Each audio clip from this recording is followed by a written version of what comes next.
Travel इंडस्ट्रीमध्ये तुम्हाला खरं सुद्धा नटवून बोलावं लागतं. तर त्याबद्दल थोडंसं सांगशील का? म्हणजे खरं म्हणजे म्हणतात ना की डोक्यावर बर्फ आणि जिभेवर साखर ठेवून बोलावं लागतं. तर मी खूप डायरेक्ट आहे, म्हणजे तसा माझा स्वभाव अगदी डायरेक्ट बोलायचा आहे, पण हे मला शिकावं लागलं आणि ना ते अनुभवातनंच येत जातं.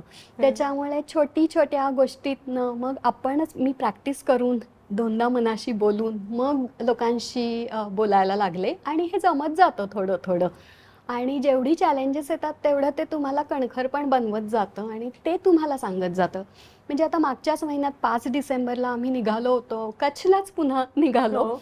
आणि त्या दिवशी 5 डिसेंबर 6 डिसेंबरला इंडिगोचा पूर्ण Strike देशव्यापी होतं. आपल्या स्ट्राईक सुरू झाला. म्हणजे विमानं बंद होत गेली, आम्हाला कॅन्सलेशनचे मेसेजेस आले. पुन्हा माझ्या हातात 24 तासच होते आणि हो. मग आम्ही आम्ही 13 जणच आतलो होतो आणि त्या सगळ्यांचे म्हणजे रेल्वेची तिकीटं मिळेना, बसवाले, टॅक्सीवाले असं आम्ही सगळं फटाफट सगळ्यांनी केलं.